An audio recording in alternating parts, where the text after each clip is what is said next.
கிருஷ்ணகிரி மாவட்டம் போச்சம்பள்ளி காவல் நிலையம் முன்பு மதுக்கடையில் நடைபெறும் கட்டாய வசூலையும் காவலர்களை கண்டித்தும் போதை ஆசாமி நடத்திய போராட்டம் பேசுபொருளாகியுள்ளது.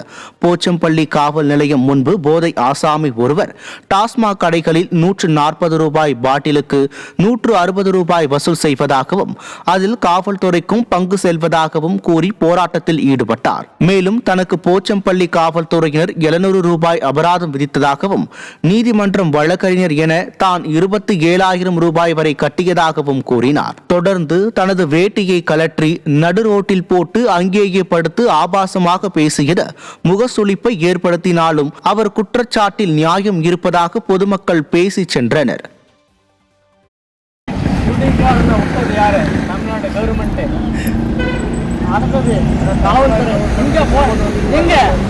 அதே ஒயின் ஷாப் சாராய கடையை தொடர்ந்து போலீஸ் பாதுகாப்பு கொடுத்து நீங்கள் என்ன பண்ணுறீங்க? அப்போ 2 கிலோமீட்டர் போட்டால் ஃபோன் பண்ணிட்டு பிடிக்குது நீங்கள் என்ன நினைக்கிறீங்க? வேற என்கிட்ட அதெல்லாம் கேமே ஆட முடியாது. கரை தரனால நான் எங்கே சாராய கடைன்னு நீங்களே ஊற்றி கொடுக்குறது, நீங்களே காட்டி கொடுத்து கேஸ் போடுறது, நீங்களே என் வண்டி மேலே 24 போட்டுக்கிறேன் கேஸு. வக்கீலுக்கு போடுறது இது ஜட்ஜிக்கு போடுறது 700 ரூபா. ஆனால் வக்கீலுக்கு 24 கிடைக்கிறேன். திருப்பூர் மாவட்டம் முருகம்பாளையம் அருகே மாமூல் கேட்டு தராததால் 16 வயது சிறுவனை உணவு பாதுகாப்புத்துறை அலுவலர்கள் தாக்கியதாக குற்றச்சாட்டு எழுந்துள்ளது. முருகம்பாளையம் அடுத்த செல்லம் நகர் பகுதியில் ராதா என்பவரது பெட்டிக்கடையில் சோதனை மேற்கொள்வதாக கூறி 10,000 ரூபாய் பணம் கேட்டு மிரட்டியது மட்டும் அல்லாமல் இது தொடர்பாக கேள்வி எழுப்பிய 16 வயது சிறுவனை உணவு பாதுகாப்புத்துறை அலுவலர் லலிதாம்பிகை மற்றும் அவரது வாகன ஓட்டுநர் ஆகியோர் தாக்கியுள்ளனர். இதையடுத்து பாதிக்கப்பட்ட சிறுவன் காயங்களோடு மூச்சு திணறல் ஏற்பட்டு சிகிச்சைக்காக அரசு மருத்துவமனையில் அனுமதிக்கப்பட்டார். சிறுவனை தாக்கிய அரசு அலுவலர்கள் மீது உரிய நடவடிக்கை எடுக்க வேண்டும் என பாதிக்கப்பட்ட சிறுவன் வலியுறுத்தியுள்ளார். ஸ்டாலின் ஆட்சியில் நிர்வாக சீர்கேடு அடைந்து லஞ்சம் மாமூல் என அதிகாரிகள் வசூல் வேட்டையில் ஈடுபடுவதுடன் அராஜகத்திலும் ஈடுபடுவதாக பொதுமக்கள் வேதனை தெரிவிக்கின்றனர். சென்னை மெரினா கடற்கரையில் உள்ள இலவச முதலுதவி சிகிச்சை மையம் பராமரிப்பு இல்லாமலும் முற்றிலும் பயன்பாடற்ற நிலையிலும் இருப்பதாக பொதுமக்கள் குற்றம் சாட்டியுள்ளனர். மெரினா கடற்கரையில் நடைபயிற்சி மேற்கொள்ளும் பொதுமக்களுக்கு திடீரென மயக்கம் ஏற்பட்டால் உடனடியாக சிகிச்சை அளிக்க அதிமுக ஆட்சியில் 3 இடங்களில் அமைக்கப்பட்ட முதலுதவி சிகிச்சை மையங்கள் தற்போது பராமரிப்பு இன்றி உள்ளன. முதலுதவி மையங்களில் உள்ள மருத்துவ உபகரணங்கள், குளிர்சாதன பெட்டி உள்ளிட்ட பொருட்கள் பழுதடைந்த நிலையில் உள்ளதாக பொதுமக்கள் குற்றம் சாட்டியுள்ளனர். விடியா திமுக அரசு இலவச முதலுதவி சிகிச்சை மையங்களை முறையாக பராமரித்து மீண்டும் பயன்பாட்டிற்கு கொண்டு வர வேண்டும் என பொதுமக்கள் வலியுறுத்தியுள்ளனர்.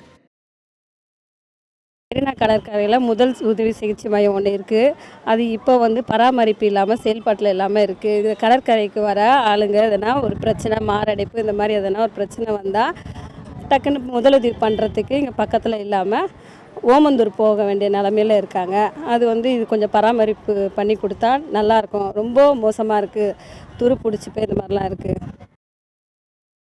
விருதுநகர் மாவட்டம் காரியாபட்டி அருகே விவசாய நிலத்தில் மணலை கொட்டி சாலை அமைக்கப்பட்டதற்கு எதிர்ப்பு தெரிவித்த விவசாயிகளை விடியா திமுக அரசின் ஏவல் துறை வலுக்கட்டாயமாக கைது செய்து அராஜகத்தில் ஈடுபட்ட சம்பவம் பரபரப்பை ஏற்படுத்தியது. மணியம்பிள்ளை கிராமத்தில் செல்ல சாலை அமைக்கும் பணிகள் நடைபெற்று வரும் நிலையில் அரசுகுளம் கிராமத்தில் உள்ள விவசாய நிலத்தில் மணலை கொட்டி சாலை அமைக்கப்படுகிறது. இதற்கு எதிர்ப்பு தெரிவித்த விவசாயிகள் மணியம்பிள்ளை கிராமத்திற்கு ஏற்கனவே மறுபாதை உள்ள நிலையில் விவசாய நிலத்தை அழித்து அதிகாரிகள் சாலை அமைத்து வருவதாக குற்றம் சாட்டினர்.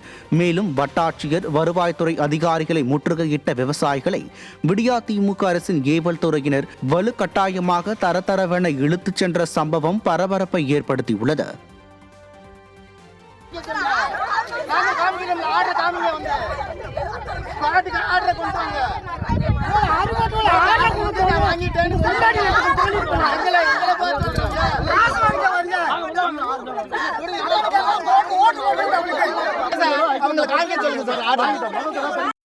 நெல் விளைஞ்ச நெல்லுக்குள்ள கருது அறுக்க 8 நாள் இருக்கையில் ரோடை போட்டாங்க.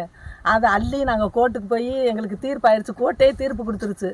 தீர்ப்பு கொடுத்த பின்னாடி இப்போ வந்து காணாமதி வரும்பா எங்களுக்கு அள்ளுன ரோட்டில் வந்து திருப்பி எங்களுக்கு கவர்மெண்ட்டுக்கு எங்கள் தாட்டியம் பண்ணி இப்போ நாங்கள் கல்லை ஊண்டி இது ஒன்று வந்து செருப்பு ஷூ காலோட 20 போலீஸு ஆளுங்க அதிகாரிக்கு கவர்மெண்ட்காரங்களை கொண்டு வந்து இறக்கி வச்சுக்கிட்டு எங்களை படுத்துறாங்க. எங்கள் தாசில்தாரெல்லாம் கூட்டிகிட்டு வந்து வச்சுக்கிட்டு எங்களை படுத்துறாங்க.